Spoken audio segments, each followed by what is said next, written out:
தென் தமிழகத்தில் அத்தனை கொலை நடக்கும்போது என்ன பண்ணாங்க? அந்த புரட்சியாளர்கள், அந்த இளைஞர்கள் எல்லாம் எங்கேயும் வரல. பசுபதி பாண்டியனுடைய கொலை வழக்கு என்னாச்சு? ஜெசித்னா பாண்டியனுடைய கொலை வழக்கு என்னாச்சு? சிங்காரத்தோட கொலை வழக்கு என்னாச்சு? கீழ் நீதிமன்றத்தை தவிர ஹைகோர்ட்டுக்கு போச்சா? யாராவது போனாங்களா? போகல. இல்ல வழக்க நடத்த வேண்டாம், நடத்த முடியாதுன்னு இருக்கீங்களா, இல்ல சமரசம் ஆயிட்டார்களா என்று எனக்கு தெரியல. நீங்க எல்லா ஊர்லயும் தீபக் பேனர் வச்சிருக்கீங்க. ஆனா அவனுக்கு கீழ் நீதிமன்ற செஷன்ஸ் கோர்ட்ல மர்டர் கேஸுக்கு பேல் வாங்கினான்.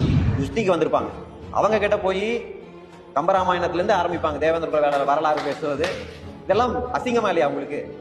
நீ பொது சமூகம் ஏற்றுக்கலன்னு தானே எஸ்சியில இருந்து வெளியே வரணும்னு சொல்ற.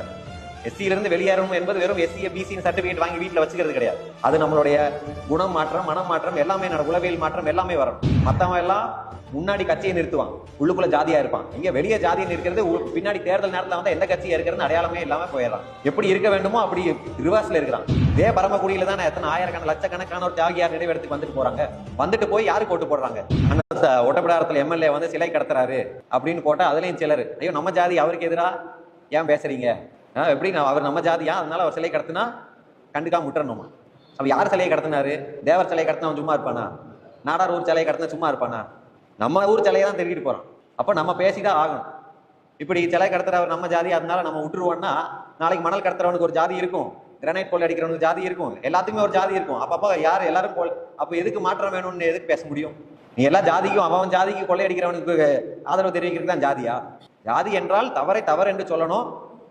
நேர்முறையாக நடக்கக்கூடியவர்களை தேர்ந்தெடுக்கிறதுக்கு தான் ஜாதி பயன்படுமே தவிர இது போன்ற அக்யூஸ்டுகளுக்கெல்லாம் பயன்படக்கூடாது. இது எதுக்கு இந்த வழக்கை பற்றி சொல்ல ஆரம்பிச்சேன்னா, இளைஞர்கள் அத்தனை பேர் வழக்கு போடுறாங்க, பொய் வழக்கு போட்டு கைது செய்கிறாங்களே என்று சொல்றது. அது பொய் வழக்கு மட்டுமா போடுறாங்க? அதுல உண்மை இல்லையா கொஞ்சம் கூட? இளைஞர்கள் சொல்லல. சில பேர் ஜாதிக்காக ஒரு கொலை செய்யறது அதை தளமாக கிடையாது.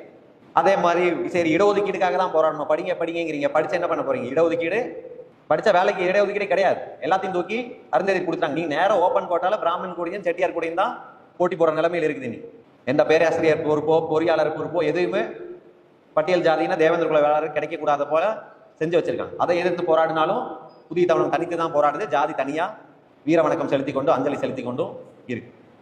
அப்ப இவர்களுடைய வீரம் அஞ்சலி இதெல்லாம் எப்படி? இது ஒரு சென்சிட்டிவ் டாபிக். இப்போ சமீபத்தில் ஒரு ஆண்டுக்கு முன்னாடி தான் தீபக் கொலை செய்யப்பட்டானா, இது பேசுறது ஒரு சென்சிட்டிவ் டாபிக், எல்லாரும் பேசி விட முடியாது. ஆனால் இதை பேசாம இதுல இருந்து வெளியே வந்து அரசியலாக கருத்தியலாக வந்து நிக்காம நம்ம முன்னாடி போக முடியாது, மாறாக பின்னாடி தான் போகும். இது காரணம், ஒரு சமுதாயத்தோட அடையாளமே வந்து இப்படி கொலை செய்யப்பட்டவங்க வன்முறையை மட்டுமே வச்சுட்டு கொண்டிருந்தா எப்படி அந்த சமுதாயம் பொது சமூகம் ஏற்றுக்கும்? நீ பொது சமூகம் ஏற்றுக்கலன்னு தானே எஸ்சியில இருந்து வெளியே வரணும்னு சொல்ற.